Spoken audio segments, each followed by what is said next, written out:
Saan ang pangarap mong long ride? Ako, simple lang. Malibot ang buong Pilipinas. Hello! Ako nga pala si Jerry at ako'y nagbumotor mula Maynila paikot ng buong Pilipinas. Sa kwentong ito, andito ako sa Tagum. Kaya tara, i-ride ang Pinas. Good morning and welcome to another day. Right now, nandito tayo sa Tagum City, Davao del Norte. And ayan, nag-spend lang tayo ng isang gabi dito dahil inantok na talaga ako.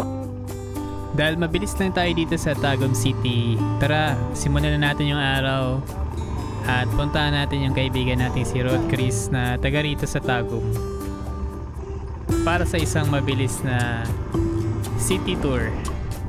Tara!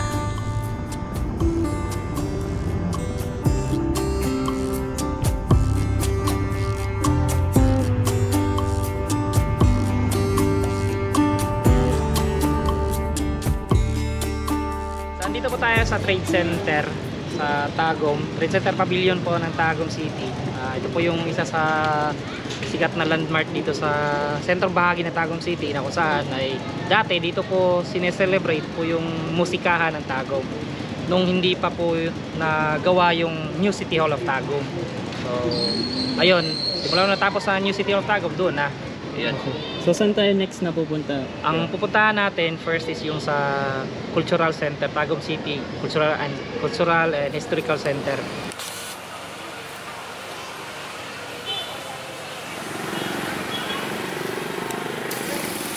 So ito Tagum City is one of the progressive city na makikita nyo dito sa Mindanao, itong Tagum City. So second to siguro masasabi ko second to the Davao City. Dito nyo din matatagpuan yung the mega flyover sa Mindanao. Kumbaga yung pinakamahabang flyover sa Mindanao dito sa Tagum City yung makikita niya. Dahil dyan, tara, daan tayo dito sa mega flyover sa Tagum City. Ayun, dito tayo sa mega flyover na daan. Ang mahabang flyover sa Mindanao.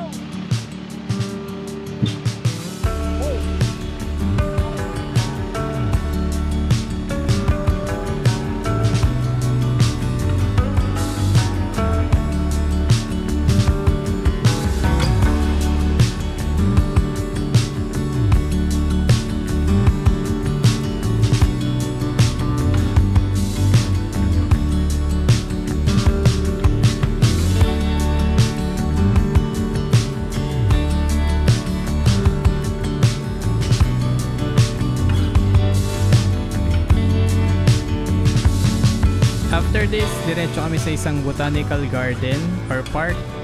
Sa Maynila, wala na nagpupunta sa ganito. Pero good thing dahil dito sa Tagum ay na-appreciate pa din to ng mga tao.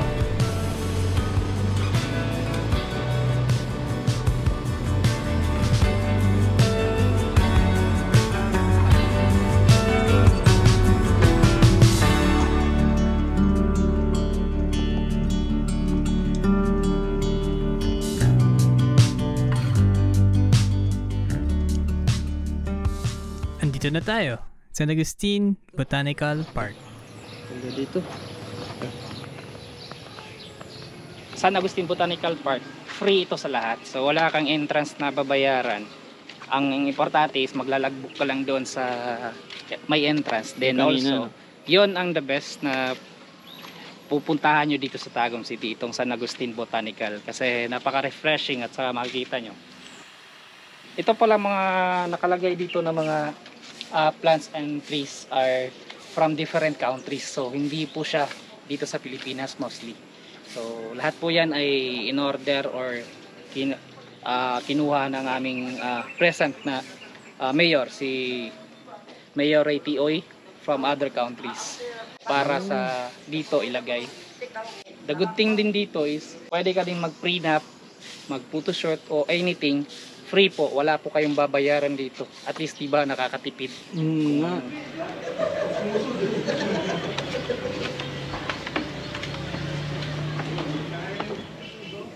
Kita mo doon, meron pang papuntang pababa. So, malaki itong area na ito.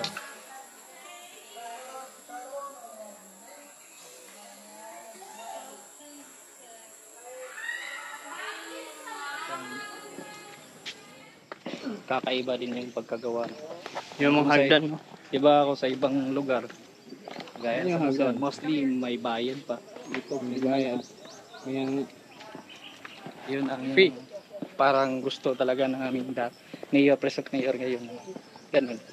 Yung mga ginagawang ganitong mga project ay free for everybody.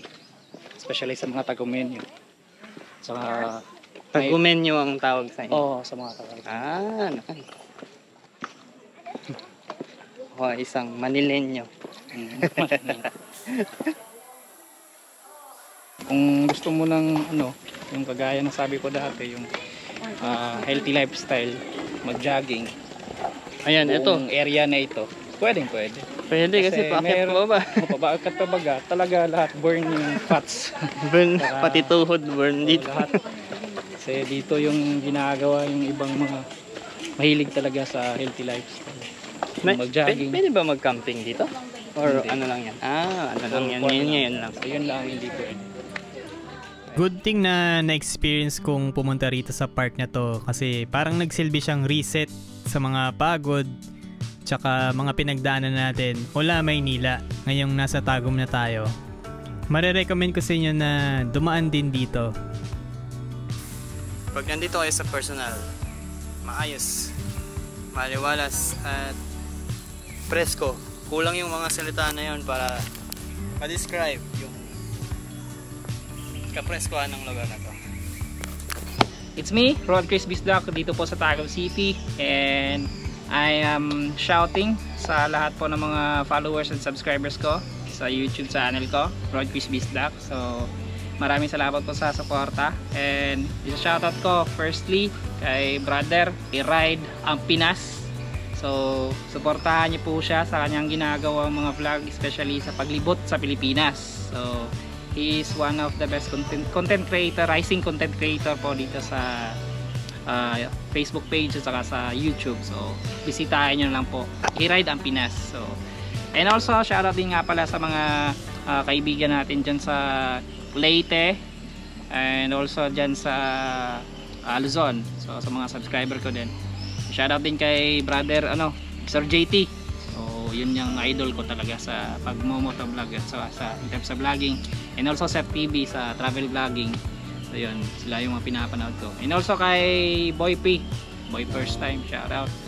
Sa mga gustong hihingi na mga sticker ko, so meron akong binigay kay brother. So sa Manila, sa Luzon. So pag nakita nyo siya, hingan nyo lang po siya ng sticker ko. Alam nyo, ito yung mga gusto ko sa biyahe na may nakikilala tayong mga tao at next time gusto ko pang gawin yung mas maraming gantong episode na kayo naman yung magbabahagi ng mga kwento nyo sa bawat biyahe na ginagawa natin. Sarap talaga yan pag ito ay papares mo. Ayan nga kaya hindi na ako nag-soft drinks. Diba sir? Sarap. And after all of that, oras na naman para umalis. Kaya paalam Rod Chris, salamat, and it's time to go to Davao City. I-Ride ang Pinas.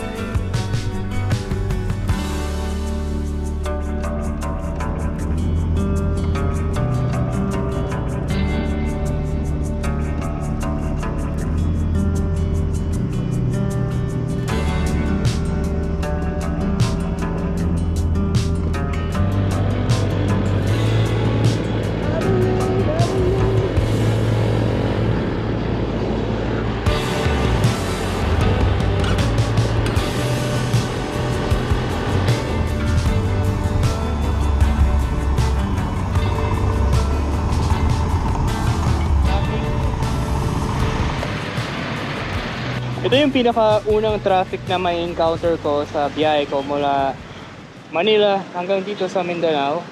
And I think papasok na tayo ng Davao City. Carmen tong lugar na to. And medyo matindi yung traffic. So tara, see you Davao! Kaya pala, andito na tayo sa entrance ng Davao City. Ito yung isa sa mga mahigpit na checkpoint na nadaanan ko sa aking pagra-rides. Way back 2021, andito din tayo nun, yung may nag-viral na magandang sundalo at the same spot kung saan tayo nakastop ngayon. Pero good thing this time papadaanin lang tayo. And dahil dyan, Davao City na tayo. Tara!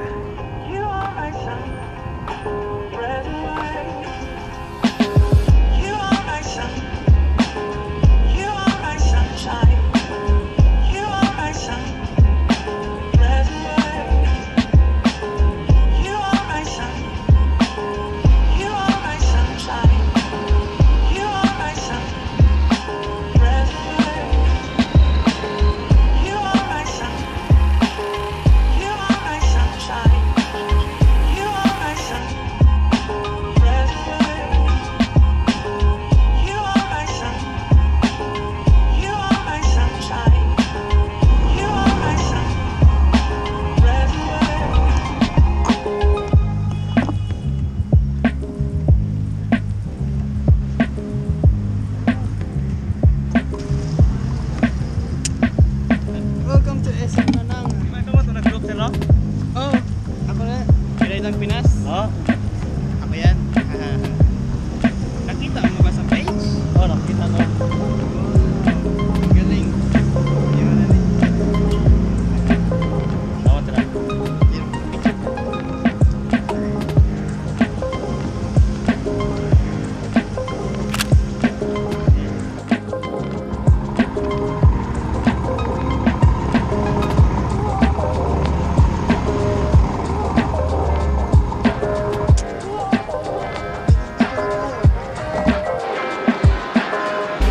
Welcome to Davao. Dahil lang tayo sa Moto World.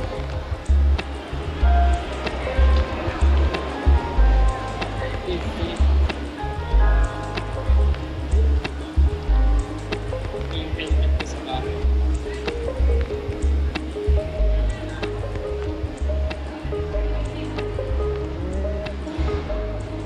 Yung magiging helmet natin soon. Mahal pa eh. Napakagang. And yes, sila yung major safety partner natin para sa biyahe na to. Kung ano yung nakikita niyo suot ko mula helmet, jacket, pants, boots, hanggang sa mga riding luggages ko, sa kanila galing yan. And dahil dyan, mas naging safe at confident akong bumiyahe kahit solo lang. Kaya kung may kailangan kayong mga motorcycle gears, apparels, luggages, meron sila, and bisitahin nyo lang sila sa mga major malls nationwide. Meron din silang online shop, Shopee and Lazada. Salamat Motorworld. And with that, biyahe na tayo ulit. Yep, inaantok ako. Malapit naman na eh, 42 minutes na lang. Pero naantok talaga ako kaya nag-stop muna. Oh, hindi na lang. Ngayon pa ako inabutan ng antok. It's 8:48 ng gabi. Pero inaantok talaga ako eh. Dito tayo sa Toril after ng Davao City. Ito yung next town. Ang next na neto ay yan, Santa Cruz, and then yan, Tigos na.